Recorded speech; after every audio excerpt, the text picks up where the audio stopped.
Councilmember Powers' district is a unique and distinguished example of late 20th century modern design. It contains commercial space, an expanded duplex apartment, and 2 floors used for exhibitions and events. Today, we'll also vote on the following resolutions. Resolution 202, sponsored by myself, calling on the New York State Legislature to pass and the Governor to sign legislation to increase the wages and improve the working conditions of home care aides. It is vital that we support these essential workers and advance their well-being, particularly amidst the growth of New York's home care workforce that provides care for patients throughout our state. It is important to note that state controls labor regulations and Medicaid reimbursement rates that impact the wages and working conditions of home care aides. The State Department of Labor's regulation limits pay to 13 hours, even when long, grueling shifts can extend for as long as 24 hours. That's why we're passing this resolution today, to call on the governor and the state legislature to act on existing legislation and propose changes that can improve these conditions. We look forward to working with them to strengthen and support this vital workforce. We will also vote on the following pieces of legislation. Introduction 172, sponsored by Majority Leader Amanda Farias, would amend Local Law 33 of 2024 to clarify that any driver of a for-hire vehicle with an approved tablet in their vehicle would receive a minimum of 25% of the gross revenue it generates. The bill would also set the fee for the interior advertising company license at $500. I invite Majority Leader Farias to the podium to discuss her legislation. Thank you, Speaker Adams. Good afternoon, everyone. Introduction 172 is an amendment to Local Law 33 and is a clarification to ensure drivers get what they deserve. Companies are clear with their role, and drivers have a maximum opportunity. The amendments are as follows. 1, the language in this bill clarifies that drivers would receive a minimum of 25% of the gross income. It is important to add that this language as the minimum will encourage competition amongst tablet providers and rideshare companies to ultimately benefit the driver, and the gross income language will ensure that drivers receive their fair share of the overall revenue and that any administrative costs are not borne by the drivers. 25% is the floor, not the ceiling. That's what's important here, meaning that drivers and companies that they work for have plenty of opportunity to bring home more money to their families. Second, this amendment also establishes a $500 license fee for contracting companies that wish to provide tablets to their drivers. The fee amount was set based on the administration's user cost analysis and on the cost of processing the applications and licenses. The $500 amount is also in line with a lot of other similar fees companies already pay, like livery-based fees. To be clear, this is not a fee for the driver, but it is for the companies to pay and for the New York City Taxi and Limousine Commission to have proper oversight over the tablets. Thank you to everyone who worked on the original bill and this essential amendment with me and my office. Specifically, thank you to Utani, IDG, Lyft, Uber, for-hire vehicle drivers, and so many more. Appreciate the time, Speaker. Thank you. Introduction 1B, sponsored by myself, would designate the Animal Care Centers of New York City facility in Queens as the Paul A. Vallone Queens Animal Care Center, named for former council member Paul Vallone, who was a colleague and a dear friend of mine and many others in this body. Former Councilmember Vallone was a passionate advocate for animals and their care, and he advanced many bills to support their well-being while he served in the council. This includes his bill establishing Local Law 123 of 2018, which requires the Department of Health and Mental Hygiene to ensure that full-service animal shelters are operated in all 5 boroughs. Councilmember Vallone's legislation was the culmination of a multi-generational effort that started over 2 decades ago under his proud father, Speaker One, as I call him, Council Speaker Peter Vallone Sr., and continued with his brother, former council member Peter Vallone Jr. I do thank the Vallone family for their dedicated public service to our city and New Yorkers overall, and their long-standing commitment to the welfare of precious animals. This renaming is a fitting tribute, and I'm so proud that we can continue to honor Councilmember Vallone's memory and the legacy in his and my own home borough of Queens. Introduction 17B, sponsored by Councilmember Justin Brannan, would require the installation of electric vehicle charging equipment in open parking lots and parking garages with 10 or more spaces that are licensed by the Department of Consumer and Worker Protection. It also sets future requirements for all other lots and garages with 10 or more spaces. The existing public charging network for electric vehicles throughout New York City is small, which poses a barrier to accelerating electric vehicle adoption. This bill aims to rectify that shortage in our city. I invite Councilmember Brannan to give remarks on his legislation. Thank you, Speaker. Electric cars will drive us to a sustainable future, but we can't expect drivers to make the switch from fossil-fueled power to electric vehicles if the city is not built out to support them. So I believe we have a responsibility at every level of government to make it easier to own and operate electric cars in the city. This bill that we've been working on for quite a while, along with Queensborough President Donovan Richards, will make EV charging stations more widely available than ever before in the city of New York, ensuring that wherever you live, visit, or work in New York City, you can charge your vehicle. We can shape our infrastructure in a way that empowers New Yorkers to make the switch and drive vehicles that reduce greenhouse gas emissions, combat climate change, and promote energy independence. I believe if we build it, they will come. Thank you. Thank you. And Introduction 4A, sponsored by Councilmember Alexa Aviles, would require cruise ships with shore power capability to connect to shore power systems when docked, whenever shore power is available, and it is safe and practicable to do so. This requirement would be enforced by the New York City Economic Development Corporation, or EDC, which administers the 2 cruise terminals in New York City. EDC would also be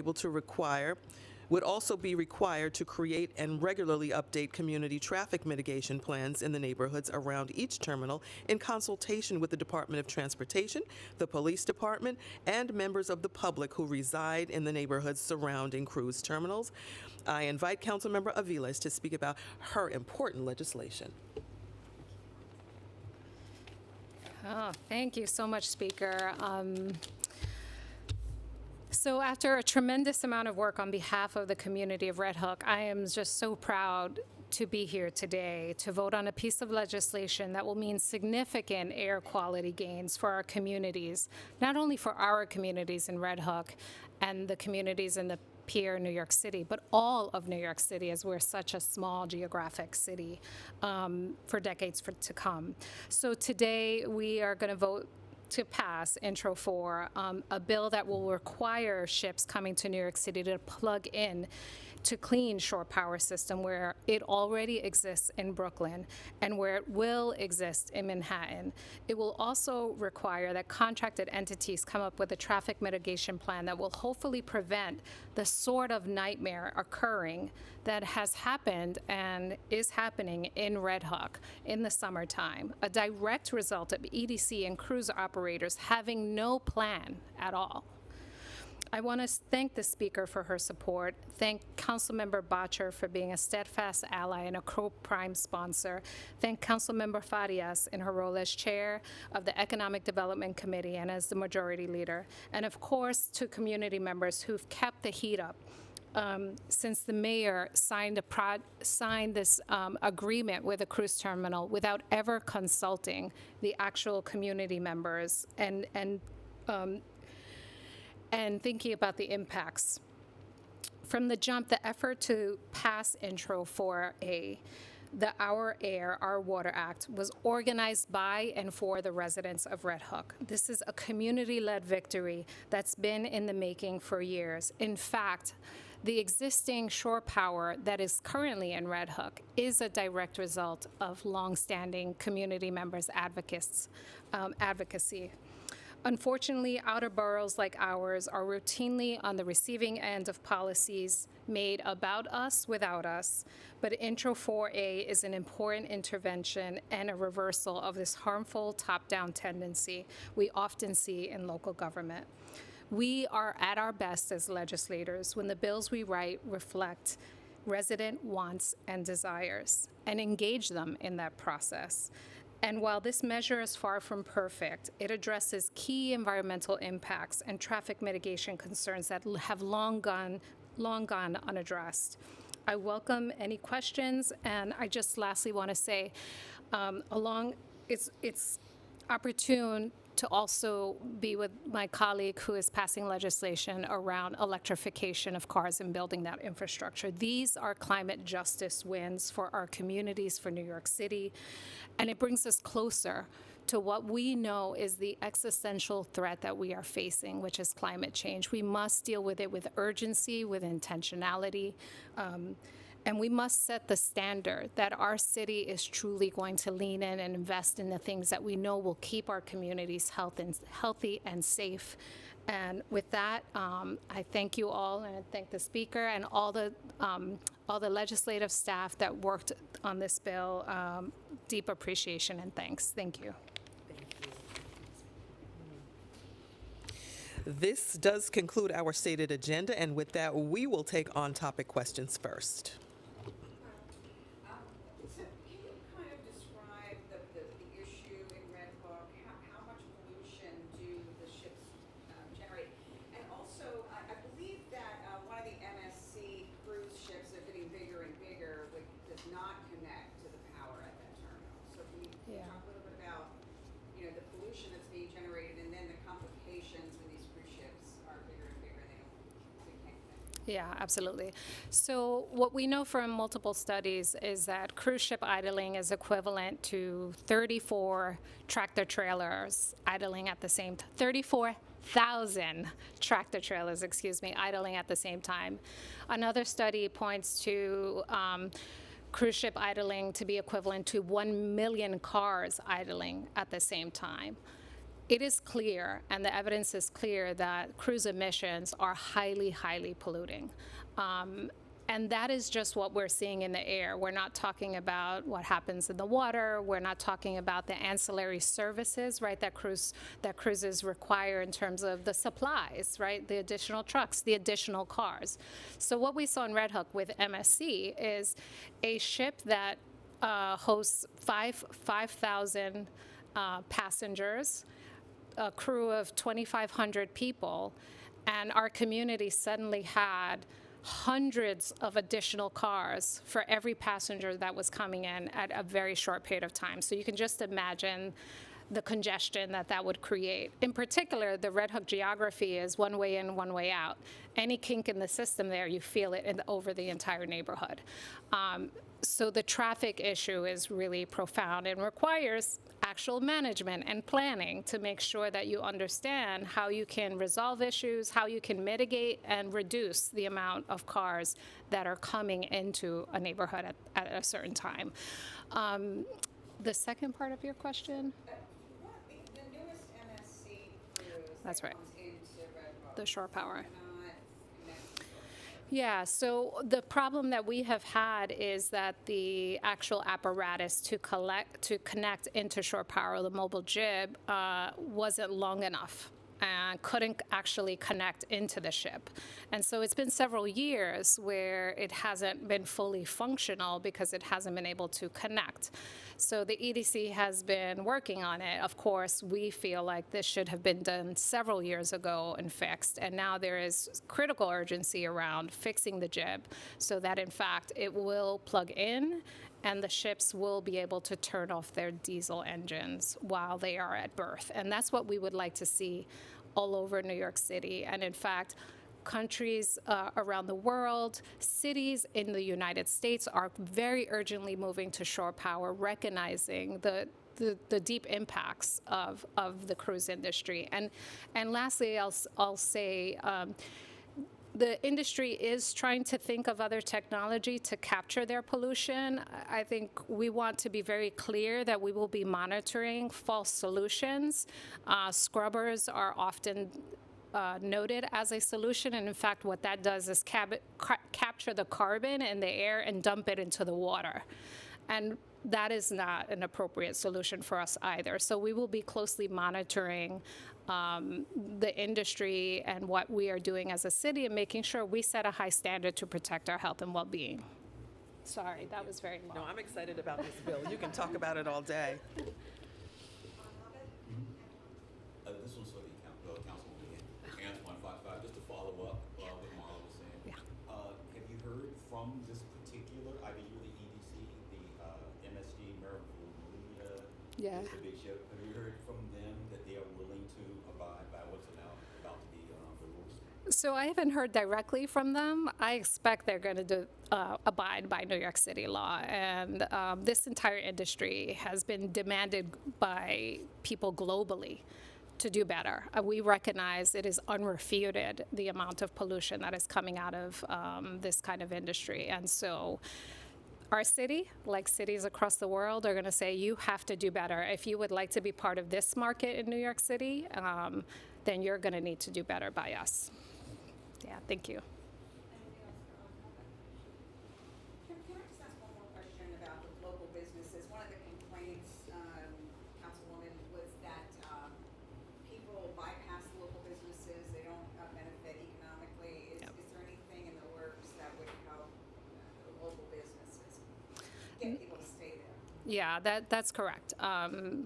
It's part of the issue in my comments where it said, deals are done about us without us. This deal did not benefit our surrounding community. What we saw was, and what we're seeing is people come in and they go directly to Manhattan. They don't actually wander around the neighborhood. They don't enjoy our incredible businesses, our cultural institutions, and that's a problem. That's a planning and investment problem is how we see it. So we've been working with the EDC on everything from signage to improving the terminal, to making sure that folks in the terminal actually know this amazing community that they're in. So all of that, line mitigation, how we interact, but the business community has been front and center in all of these negotiations and has really been demanding that the EDC make sure that they actually invest. Everything from not only patrons to the local businesses, but what are the actual jobs? We subsidize these giant corporate behemoths that make billions of dollars, and I can't tell you if there's one Red Hook resident actually employed in any of that whole transaction. But we want to correct that. We feel like we want to be the host, but we should also be part of that economic benefit, and our businesses should be thriving. Our community should be a partner in this. Thank you. Council Speaker, I wanted to ask on the governor putting the National Guard and the state troopers in the subway system, expanding bag checks. Happy to hear your thoughts on that, but I have a question related. As you know, through last year, the governor was picking up the overtime tab for the NYPD to have officers in the subway system. Mayor Adams says that work brought down crime. The funding dried up. If Governor Hochul does not give the city funding to cover overtime for the NYPD, will the council step in and provide the funding for more OT for the subway policing? Policing and OT is an interesting subject for the council, Dan. It is something that we've taken a look at for years and years and years, realizing the high amount of overtime with policing in general. That is not to say that we would not be willing to take a look at it as we do every budget session. As far as the Guard coming into the subway, there are ways to address this issue. Other ways to address it other than more policing into the subway system. We need to take a look at the root causes. Where is the investment in mental health service? I looked at footage on a news station the other day, it might have been yours, where it showed a subway car pulling into a station and you saw various homeless individuals wrapped in blankets, shoeless. Where are the services for those individuals, some of whom have been off of their meds for months and months and perhaps even years? I would love to see those investments coming into our city, stronger mental health solutions that actually do prevent people from cycling through the criminal justice system. That should be our focus. Well, so I understand the root causes. You're saying there's nothing to be done while you're figuring out how to get people in the mental health services they need rather than having doctors stabilize them, re-release them back into the streets in a cycle. I understand you want to invest in that, but that's an investment over time. Right now, you're seeing some pretty vicious public attacks on workers and people who take the subway. Policing, covering overtime to get more policing in the subway, not something you're looking at? There are also MTA police as well. I would think that that would have been a priority more so than bringing in the National Guard into the subway system. And just on the issue of OT and the NYPD, you said you were open to it. I just want to clarify. We're open to it every year. We have to take a look at it through our budget procedure. There's no more off topic, that'll be all. Thank you all. Could I ask something about the how many stops at for a colleague at New York One? If you're interested. For my colleague, are you proud that the How Many Stops Act passed now that the NYPD is going to be able to do the bag checks? I guess my colleague is asking, now that you have the How Many Stops Act and you get more data, do you think that makes it okay that NYPD, if they're doing these bag checks, you'll now have the data on whose bag they're checking? Well, the How Many Stops Act has to do with level 1 regardless of what that level 1 looks like.